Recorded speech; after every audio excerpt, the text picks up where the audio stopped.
영상은 제주도 서귀포시에 있는 들빛교회의 2022년 10월 16일 일요예배 설교 동영상입니다. 설교 제목은 하나님 심판이 사랑인가요? 입니다. 이 동영상과 함께 소중한 시간 되길 기원합니다. 오늘 말씀을 함께 읽도록 하겠습니다. 하박국 1장 1절입니다. 시작. 이것은 예언자 하박국이 묵시로 받은 말씀이다. 묵시록 1장 1절 상반절입니다. 시작. 이 책은 예수 그리스도께서 계시하신 일들을 기록한 책입니다. 마태복음 13장 49절 50절 말씀입니다. 시작.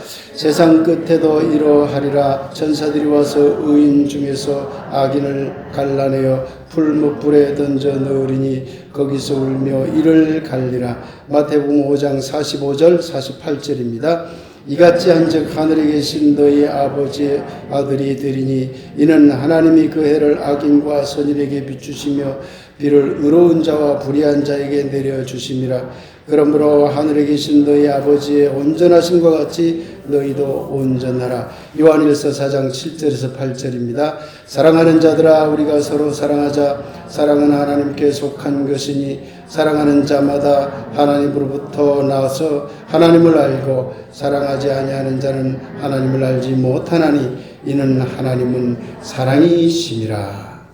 말씀을 받습니다. 아멘. 종교의 궁극적인 목적 그리고 기독교 구원의 궁극적인 목적이 무엇인가를 21세기의 신학자들은 어떻게 그것을 풀어내고 있을까? 우리가 막연히 교회에서 배우는 것보다도 정말 최고의 그런 신학을 아시는 분들은 이것을 어떻게 풀어내고 있을까? 이걸 알아야 된다고 저는 우리 교인들에게 이야기를 하고 있습니다. 그래서 그것을 알기 위해서는 다시 예수님께로 돌아가서 그때 생각이 어떻게 점차 바뀌면서 오늘에 이르렀는가 이걸 살펴보는 과정에 있었던 겁니다. 고대 유대 민족의 어떤 생사관, 구원관이 무엇이었는가 이거는 이미 우리가 함께 말씀을 나눴습니다. 그리고 지난주에 예수님이 이미 살아있을 때 헬레니즘, 그러니까 그리스 사상이 이미 유대 땅에 잔뜩 들어와 있었어요. 예수님도 그 영향을 받았어요. 그러니까 성서에 보면 예수님이 그리스 헬레니즘의 사상을 구원관에 상당히 영향을 받았다는 것을 우리가 이미 지난주에 다 살펴보았습니다. 그리고 여러분들이 교회에서 아마 자주 들었을 겁니다. 영지주의라고 하는 것이 초기 기독교에 많은 이제 좀 나쁜 영향을 미쳤죠. 그래서 예수님 제자 그룹들하고 초기 기독교 사도들하고 영지주의가 엄청 싸웠어요. 그게 성서 속에도 나와요. 그래서 영지주의에 대한 것도 이미 우리가 살펴보았습니다. 예수님 때에 또 다른 어떤 중요한 사상이 예수님 속으로 들어옵니다. 초기 기독교 속으로 들어와요. 그것이 바로 유대교 묵시문학 사상입니다. 그래서 오늘은 이 묵시문학 사상이 어떻게 기독교 구원관에 들어오게 됐는가? 예수님은 그것을 도대체 어떻게 생각했을까? 이런 문제를 중심으로 여러분들하고 함께 살펴보도록 하겠습니다. 하박국 1장 1절. 이것은 예언자 하박국이 묵시로 받은 말씀입니다. 옛날에도 묵시라고 하는 게 있었어요. 예수님 때만 있었던 게 아니라 묵시라고 하는 것이 있었어요. 그런 전통이 유대 속에 이미 있었어요.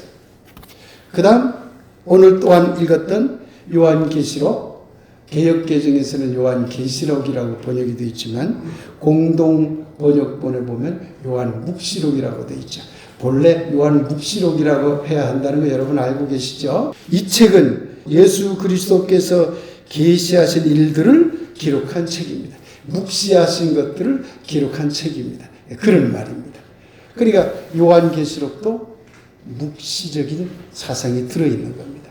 구약 성경에도 그런 게 있고 신약 성경에도 그런 게 있어요. 도대체 이 묵시라고 하는 게 뭘까? 묵시라고 하는 이 말 자체는 헬라어로 아포칼립시스라고 하는 말이에요. 그런데 이것은 비밀스러운 것을 들춰내다, 벗겨내다, 드러내다, 그런 의미를 갖고 있어요. 뭔가 비밀스러운 어떤 것을 밖으로 어떤 다양한 방법을 통해서 이렇게 드러내주는 것, 그게 묵시인 거죠. 그런데 이 묵시는, 유대교의 묵시 사상은 다 문학으로 나타나요. 문학. 이 점을 여러분이 꼭 기억해야 됩니다. 문학으로 나타나요. 그런데 이 묵시 문학은 현재의 고통을 어떻게 해결해 주기를 바라는 희망이 들어가 있어요. 여기 굉장히 중요한 포인트입니다.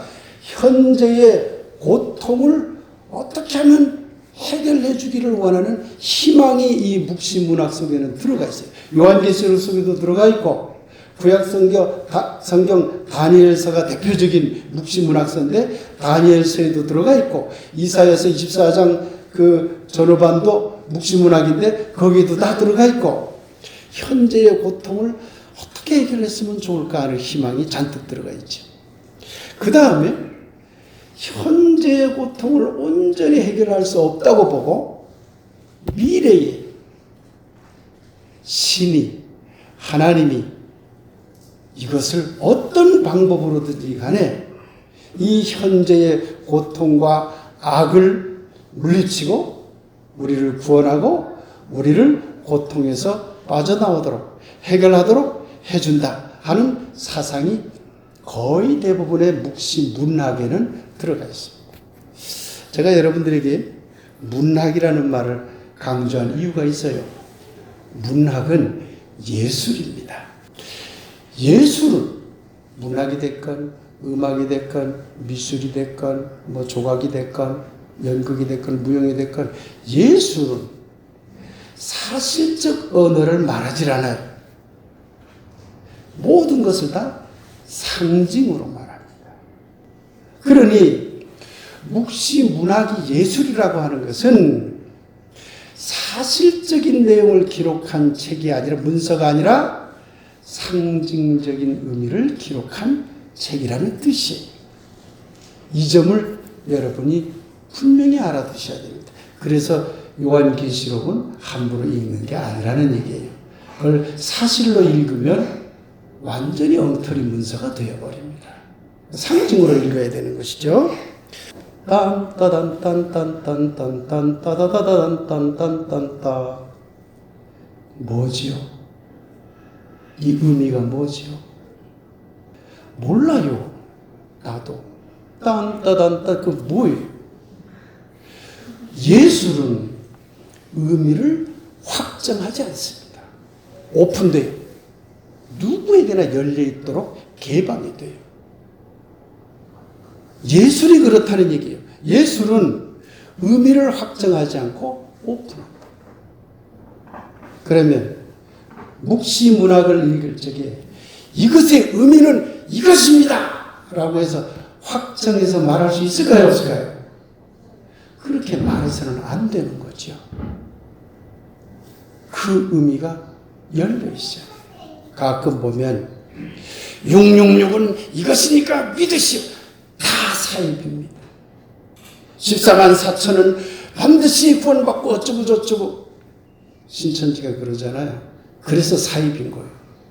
왜?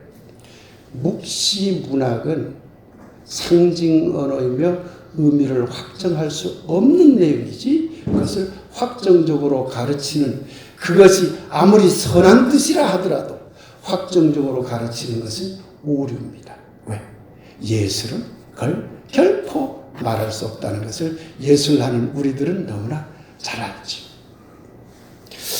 유대교 묵시 문학은요, 아까 고통 속에서 나왔다고 그랬잖아요. 이 묵시 문학은 옛날부터 있었던 게 아니에요. 아브라함 때 묵시 문학이 있었을까요? 모세 때 있었을까요? 없었어요. 그때 없었어요, 다. 다윗 왕 때, 솔로몬 왕 때 없었어요. 그런 묵시 문학이라는 게. 이스라엘 민족이 역사적으로 가장 크게 고통받았던 때가 언제냐면 바빌론 포로기 때예요. 바빌론으로 수많은 사람이 끌려가고 예루살렘은 파괴되고 하나님을 부르짖어도 하나님은 응답도 안 하고 하나님이 없나? 막 이런 고통 속에 빠졌을 때 묵시문학의 특징이 뭐라 그랬어요? 현재의 고통을 해결해 주기를 간절히 바라는 희망을 그린다. 당연히 유대 묵시문학은 바벨론 포로기 때 나왔던 거예요. 때 전후 그 이후에 계속 고통을 받으니까 하나님께 부르질 수밖에 없었던 거죠. 그래서 묵시문학이 나왔던 거예요. 또 하나 묵시문학이 또 한 번 훅 하고 발전된 때가 있었어요. 그때가 언제일까요? 그때가 예수님 때예요. 왜냐하면 그리스라고 하는 그 헬레니즘과 그리스, 요즘 옛날 그리스 철학 얘기하니까 여러분들이 그리스 막 좋은 나라 같죠. 따지고 보면 그리스도 정복자예요. 들어가서 그냥 다 헬라화, 우리말 들어 헬라식으로 다 살아가. 그걸 헬라화라고 그래요. 전부 헬레니즘화 하려고 했거든요. 그때 또 로마 제국이 있었잖아요. 로마도 유대를 엄청 힘들게 했어요. 고통이죠. 당연히 그때 묵시문학이 또 한 번 발달합니다. 그러니까 예수님은 두 번째 묵시문학이 발달할 때 그때 태어났고 그 영향을 직접 받은 분이죠. 이해가 되시죠? 그래서 우리 성경에 요한계시록이 묵시문학의 신약성경의 대표적인 거지만 마태복음에도 부분 부분이 있어요. 마가복음에도 부분 부분 다 묵시문학적인 것들이 나와요.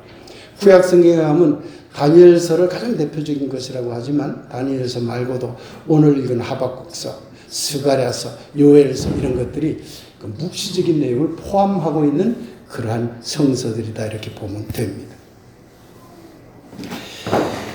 유대 묵시문학의 특징을 잘 알아야 묵시 사상에서 비롯된 구원관을 이해할 수 있습니다. 유대 묵시문학의 중요한 특징 몇 가지를 여러분들에게 소개해 드리겠습니다. 묵시문학은 하늘의 계시로부터 와요. 잘 보세요. 하나님의 계시로부터 와요. 그런데 그 계시를 어디서 받아요? 땅에서 받는 거예요. 요걸 자꾸 기독교 신자들이 놓쳐요. 땅에서 받는다는 사실을. 하나님의 계시가 하늘에서 내려와요. 누가 받아요? 내가 받았다면 조영배가 살고 있는 이 시기와 이때와 이 곳을 토대로 받는 거예요. 나 자신을 초월해서 받을 수가 없어. 많은 교회들이 요점에서 오류를 범하는 겁니다. 내가 초월적인 것처럼. 묵시는 하늘의 계시가 이 땅에 나라고 하는 시간과 공간 속으로 들어온 것을 예술적으로 기록한 글입니다. 그렇기 때문에 내가 받은 이 묵시가 하나님의 묵시다라고 단정할 수 있을까요? 없을까요? 내가 받았는데 여러분 단정하겠어요? 중요한 점, 단정할 수 없다. 내가 아무리 여러분에게 나는 하나님으로부터 계시를 받았어, 그러니 여러분 믿으시오 해도 그건 당신이 받은 것이지 그걸 어떻게 하나님의 계시라고 보증할 수 있어요? 보증 못해요. 그런데 많은 교회들이 그걸 확실한 것이라고 강요를 해요. 우리 교회는 강요를 안 합니다. 여러분 마음 안에서 받을 수 있는 부분만 받으세요 라고 합니다. 그건 강요할 수가 없는 거예요. 또 하나,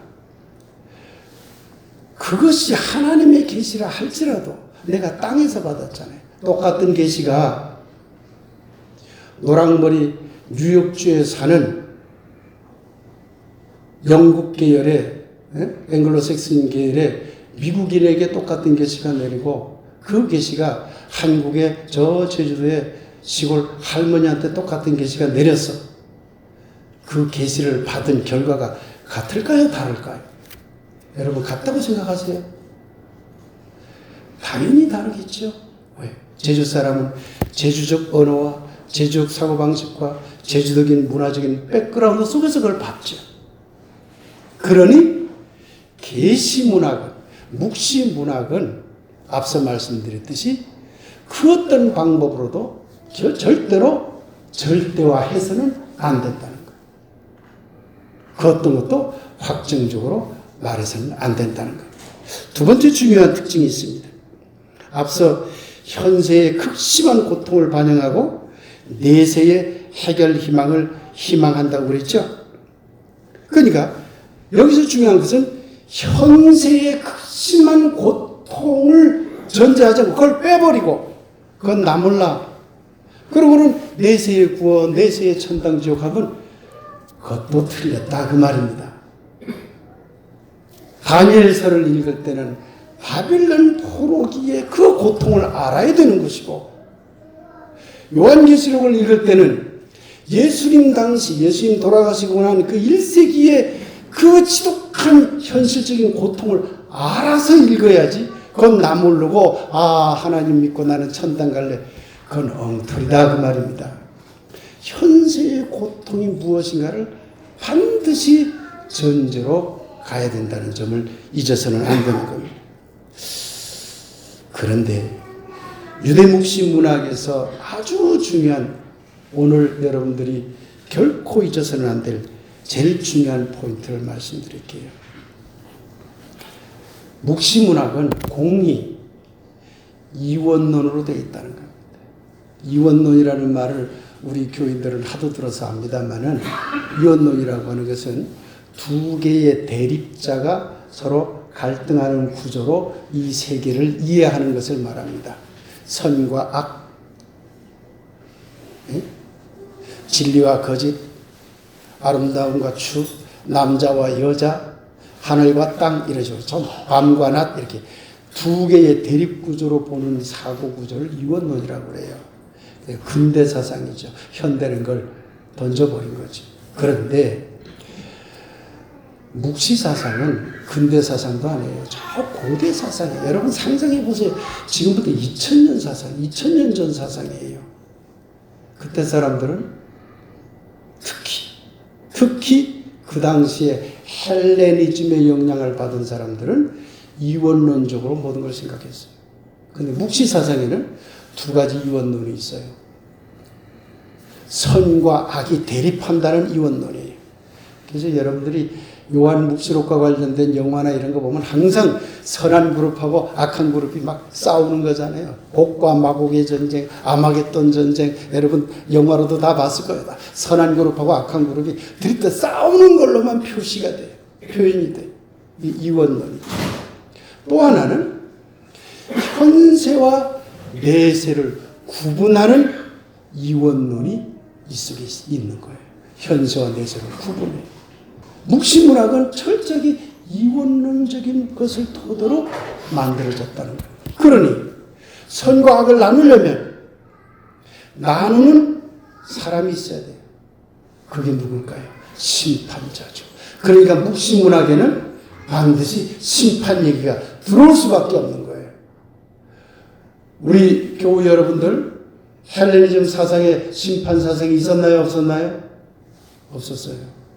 고대 유대 전통 속에 그 생사관 속에 심판 사상이 있었나요? 없었나요? 없었어요. 이제 들어온 거예요. 심판 사상이. 심판 사상 모세 때 없었어요. 저 옛날에 없었던 겁니다. 예수님 그때만 해도 심판 사상은 그렇게 심각하지 않았는데 중세교회 이후에 근대 개신교까지 심판을 너무 강조해버렸어. 이거 큰 패착이죠. 왜 심판을 강조합니까? 축복을 강조해도 모자랄 판에 왜 심판과 저주를 그렇게 강조했는지 모르겠어요. 기독교에서. 심판이 너무 강조되어 있죠. 이게 선과 악을 나누는 자가 나타나야 되고 그게 하나님이라는 거죠. 그냥 하나님은 심판자 하나님이다. 이게 묵시문학은 그렇게 말하는 거죠. 심판자 하나님. 최후 심판, 최후 종말. 그래서 선과 악을 나눠서 선한 자는 천당에 가고 악한 자는 저 불구덩이 지옥에 간다. 이렇게 묵시록이 되어 있다는 거죠. 그 묵시록을 그대로 믿으라고 하지 않았죠, 제가. 상징으로 믿어야 돼요. 상징으로. 그걸 사실로 믿는 순간 요한계시록은 엉터리 문서가 됩니다. 놀랍게도 성서를 정경화할 때, 신약 성경을 정경화할 때 300년대에 정경화가 일어났는데, 정경화할 적에 가장 빼려고 했던 성경이 어느 성경이었을까요? 지금 신약 성경 중에서 이걸 정경으로 하면 안 돼라고 해서 가장 논란이 심했던 성서가 뭘까요? 그렇죠. 딱 하면 알아먹죠. 그게 요한계시록이에요. 그때부터 고민한 거야. 이거 예수님 뜻하고 안 맞아. 이거 안 맞는데 넣을까 말까. 미래의 어떤 비전을 조금 생각할 수 있으니 넣어볼까. 반대도 심했어요. 그래서 넣지 않으려고 했죠. 누가 그랬다고요? 가톨릭이 그런 거예요. 정경화한 것은 가톨릭 그룹이 만든 거예요. 그러니까 지금도요, 가톨릭에서는 요한계시록을 거의 안 다룹니다. 그런데 요상하게도 개신교에서 요상한 교파들이 요한계시록만 들이다 파요. 묵시문학 계시록은 상징으로 읽어야 된다는 점을 절대 잊지 마시기 바랍니다. 기독교에 이러한 묵시문학이 들어왔어요. 선악이원론과 시간이원론을 강조해버렸잖아요. 묵시문학이. 이것이 기독교에 나쁜 영향을 미칩니다. 현세의 악은, 현세의 고통은 완전히 극복할 수 없다. 그러니 미래만 내다보자. 이런 삶이 되어버렸어요. 이게 현실 도피가 되어버리는 거죠. 그래서 한동안 많은 기독교 문화가 현실 도피적이었죠. 매우 잘못된 역사를 가지고 있는 것이죠. 예수님이 이 땅에 와서 맨 처음 가르친 게 뭐죠? 여러분 잘 알죠? 우리 교우들 답변해 보세요. 맨 처음 외친 게 뭐죠? 회개하라. 메타노이아하라. 메타노이아하라고 하는 회개하라는 것도 죄를 회개하라는 말이 아니에요. 기독교 속에 너무 죄를 강조하는 그런 기독교는 이상한 교회예요. 그 중세교회예요. 회개하라는 말이 죄로부터 회개하라는 말이 아니에요. 메타노이아라는 말은. 메타노이아의 본래 뜻을 우리 교인들은 알아요. 메타노이아가 회개라고 번역이 됐는데 메타노이아의 본래의 뜻은 전환하라는 말이에요. 바꿔라. 전환해라. 너의 삶의 길을 이렇게 갔느냐? 확 바꿔라. 제발 좀 확 바꿔라. 그런 말이지. 나 저기 난 좀 누구 미워해서 하나님 나 죄송합니다. 미워. 그런 거 회개하라는 말이 아니에요. 도덕적인 거 회개하라. 예수님이 단순히 도덕적인 사람일까요? 그러면 못하러 여러분 예수님 믿으세요. 공자 믿어도 훌륭해요. 안 믿어도 도덕적으로 충분히 살 수 있어요. 안 믿는 사람이 어떤 면에서 더 도덕적이야. 요즘 기독교 신자들 보면은 너무 이기적이고 너무 배타적이에요. 예수님 말은 너의 삶을 완전히 전향해라. 뒤집어라. 그게 메탄. 그래서 전복이라고 번역하기도 하고 대전환이라고 번역하기도 하고 성서는 회개라고 번역해버리니까 자꾸 죄라고 가르쳐버리는 오류를 범한 거죠. 너의 삶을 대전환하시오. 그 다음 말이 뭘까요? 하나님 나라가 가까이 왔다. 하나님 나라 운동을 하라고 그랬어요. 하나님 나라 운동하세요. 하나님 나라 어디서? 죽은 다음이 아니라 어디서? 여기서 하나님 나라 운동하라고.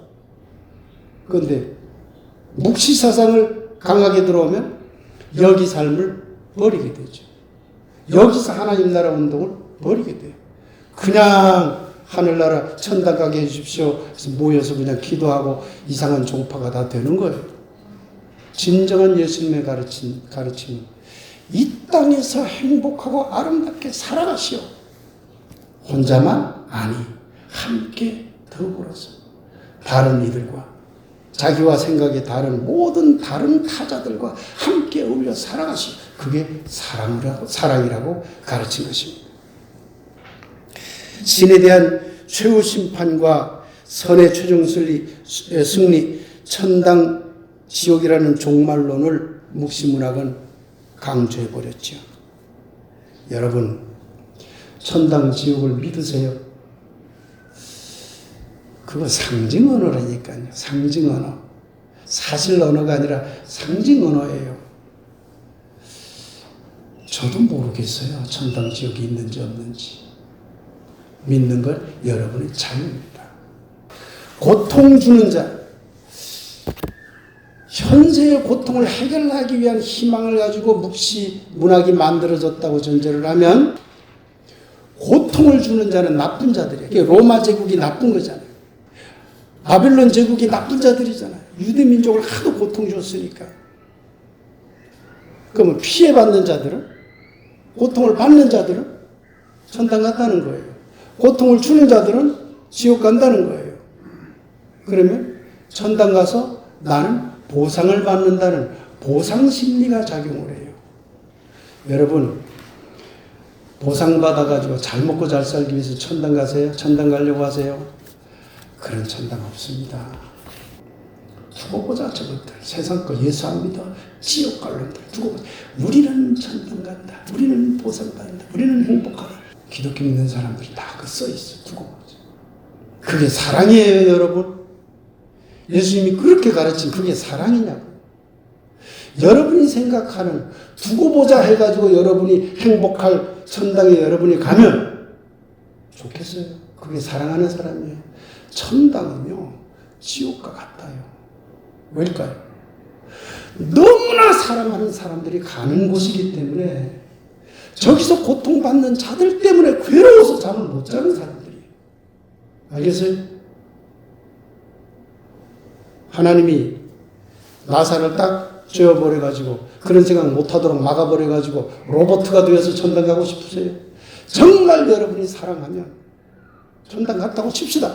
가면 고통인 거예요. 왜? 지옥이 있다니. 저들을 구원하소서. 저들을 구원하소서. 내가 필요하면 날 지옥으로 보내세요. 저들을 구해오는데 좀 힘합치게. 그러면서 피눈물을 흘려야 되는 곳이 천당이에요. 여러분, 어떤 천당을 믿으세요? 천당이 있다면 그런 허황된 보상심리에 의한 천당은 저 고대 사람이나 믿을까? 오늘날 사람은 그렇게 안 믿어요. 오늘날 신학은 그렇게 말하지 않는 겁니다. 여러분, 예수님은 묵시문학 사상에서 자유로웠을까요? 마태복음 13장 49절 50절 아까 읽었던 거 읽을게요. 세상 끝에도 이러하리라. 천사들이 와서 의인 중에서 악인을 갈라 풀무불에 던져 넣으니 거기서 울며 이를 갈리라. 누가 한 말이에요? 예수님이 한 말이에요. 아니, 예수님이 왜 갈랐지?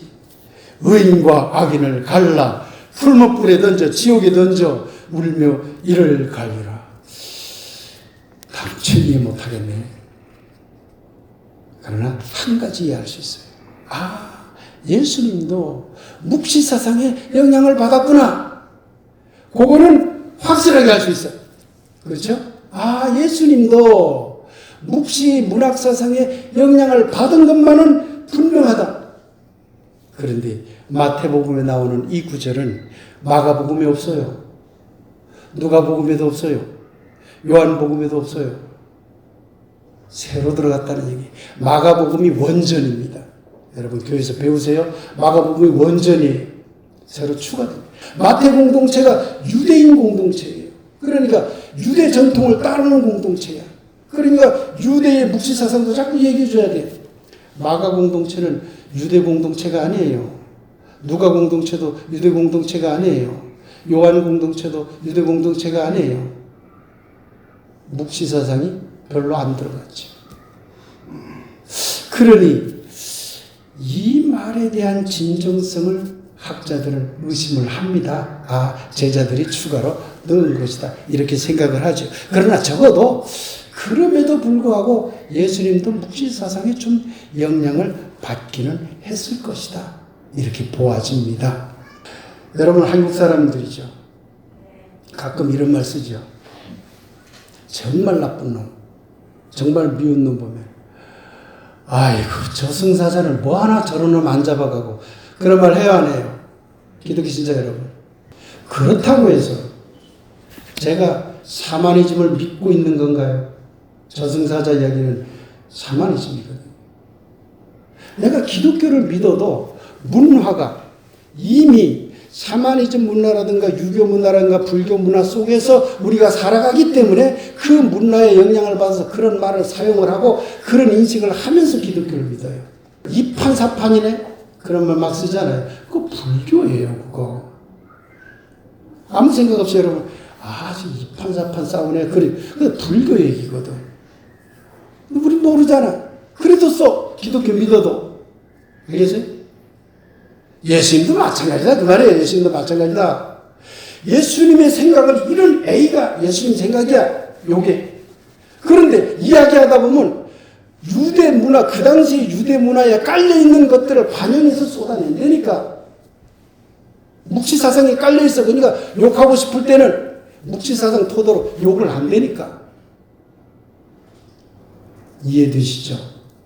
그렇다고 해서 예수님이 그 말 했다고 해서 그 말이 예수님의 진정성 있는 말이라고 할 수 있을까요? 없는 거죠. 마태복음 5장 45절 이같이 한즉 하늘에 계신 너희 아버지의 아들이 되리니 이는 하나님이 그 해를 악인과 선인에게 비추시며 비를 의로운 자와 불의한 자에게 내려주심이라. 그러므로 하늘에 계신 너희 아버지의 온전하심과 같이 너희도 온전하라. 이게 예수님이 하나님에 대한 고백, 유명한 고백이에요. 하나님은 악인과 선인을 나누지 않는다. 이원론을 거부해 보시죠. 예수님이 거부했어요. 나쁜 놈도 어떻게든 사랑을 통해서 구하려고 한다는 거예요. 우리는 나쁜 놈 죽이고 싶지만 예수님은 하나님은 안 그렇다는 거예요. 그 놈도 어떻게든 살려보려고 한다는 거예요. 그게 하나님이라는 거예요. 그게 나쁜 자식도 자기 자식이라는 거예요. 그게 사랑이라는 거예요. 이게 예수님이 고백한 거야. 그러니 너희들도 그런 하나님을 본받아서 하나님의 온전하심을 본받아서 너희도 그렇게 온전하게 되라. 이게 하나님이 우리들에게 한 요청이에요. 그런데 왜 이원론으로 갈라요? 예수님 뜻하고는 안 맞는 거죠. 요한일서 4장 7절 8절 여러분이 너무나 잘 아는 성경 구절을 오늘 인용했습니다. 사랑하는 자들아 우리가 서로 사랑하자. 사랑은 하나님께 속한 것이니 사랑하는 자마다 하나님으로부터 나서 하나님을 알고 사랑하지 아니하는 자는 하나님을 알지 못하니 하나님은 사랑이라. 이거면 끝이야. 여러분 성경 안 봐도 돼요. 하나님은 사랑이다. 끝이에요. 뭐 이것저것 알 거 뭐 있어요. 우리 교회에서 이런 설교한 적이 있어요. 사랑이라는 채 걸르는 것. 사랑이라는 채로 걸러보세요. 걸러서 좋은 것들, 밑으로 떨어지는 것이 좋은 거라고 가정하고 밑으로 떨어지는 것들만 쓰세요. 안 떨어지는 나쁜 것들은 던져버리세요. 불교는 기독교 믿지 않기 때문에 사찰 가서 불살라야 된다. 사랑으로 그걸 넣어보세요. 다른 종교 불살라버리는 게 사랑인가? 아니라는 거 다 알잖아. 그러면 그거 해서는 안 되는 거예요. 근데 그 짓을 누가 해? 기독교 신자들이 하고 있어. 그럼 되겠어요? 이슬람 예배 드리는데 그 앞에 가가지고 할렐루야 찬양해버리면 되겠냐고. 그걸 넣어보라. 그게 사랑인가? 아닐걸? 거꾸로 뒤집어서 이슬람 믿는 사람들이 여기 와서 막 자기네 아랍말로 샬라샬라 하면 좋겠어요? 여러분들. 기독교 신자들이 너무 이기적이에요. 너무 배타적이에요. 반드시 고쳐야 됩니다. 이 두 본문이 가르치는 것은 하나님은 이원론을 넘어서신 분이라는 거예요. 그리고 그것이 바로 하나님 사랑이라는 거예요. 배타 없어야 됩니다. 오늘 주보의 글을 함께 읽어보겠습니다. 하나님은 사랑이여라. 그대는 사랑을 주고 싶어하며 서로 베풀고 나누고 싶어하며 만남과 소통을 그리워하는 자일지니 하나님은 자유이여라.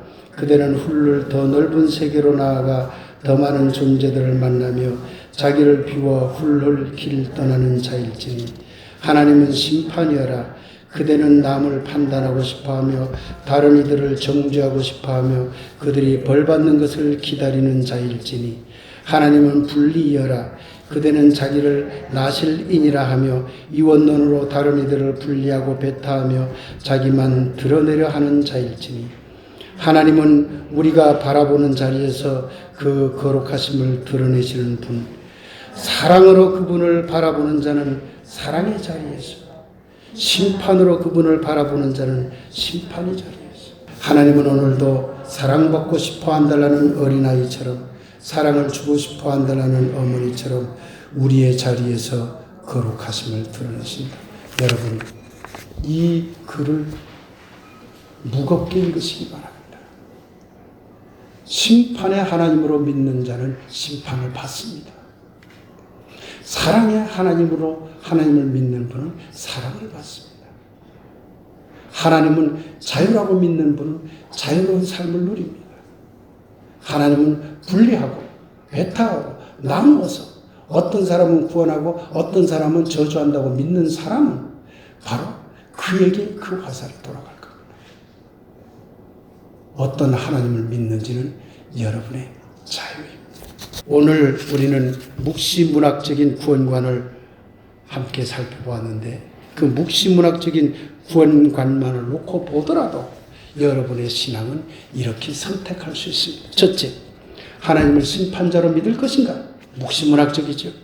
아니, 사랑 그 자체로 믿을 것인가? 하나님은 이원론을 강조하는 분으로 믿을 것인가? 아니, 모든 이원론을 넘어서는 분으로 믿을 것인가? 하나님은 내세 천당의 구원을 분리하여 천당과 지옥을 나누며 징벌하는 하나님을 믿을 것인가? 그 내세를 강조하시는 분일까? 아니면 이 땅에서 예수님이 가르침처럼 하나님 나라, 서로 함께 살아가는 사랑의 나라를 위해서 애쓰라는 그 길을 따르는 신앙을 가져야 할 것인가? 묵시문학을 결정된 사실로 해석하는 과거 확정적인 구원관을 따를 것인가? 아니면 21세기에 끊임없이 발전하는 구원관을 따를 것인가? 그건 여러분의 자유입니다. 21세기 기독교는 선악 이원론을 넘어서야 합니다. 현세와 내세를 나누는 시간 이원론도 넘어서야 합니다. 이원론에 근거하는 심판자 하나님은 사랑의 하나님이 아닙니다. 그러니 우리는 물어야 합니다. 하나님, 심판이 사랑인가요? 오늘 설교 제목입니다. 하나님, 물으세요. 심판이 당신의 사랑인가요? 그 답은 여러분 마음 안에서 찾기 바랍니다. 그러면서도 한 가지. 그러면 나쁜 놈들은 어떻게 해? 저도 해결 못하겠어요. 당신의 정의는 무엇입니까? 라는 물음 또한 여러분 안에서 계속 묻기 바랍니다. 사랑하는 여러분, 오늘도 여러분 모두가 심판에 짓눌린 묵시문학적인 신앙에서 벗어나 우리를 자유롭게 하는 예수님의 참 진리를 찾아 나서게 되기를 참 자유를 주시는 하나님의 이름으로 간절히 축복하며 기원합니다. 묵시를 묵시하라라는 주제를 가지고 말씀 묵상을 하도록 하겠습니다.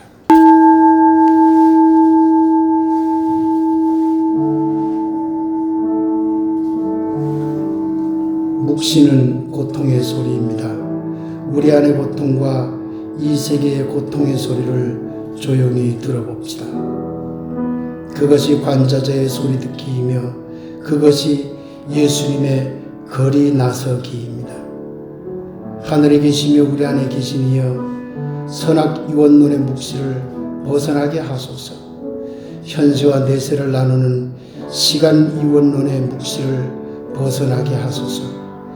마침내 우리로 하여금 이 땅에 작지만 아름다운 하나님 나라를 만들고 누리게 하소서.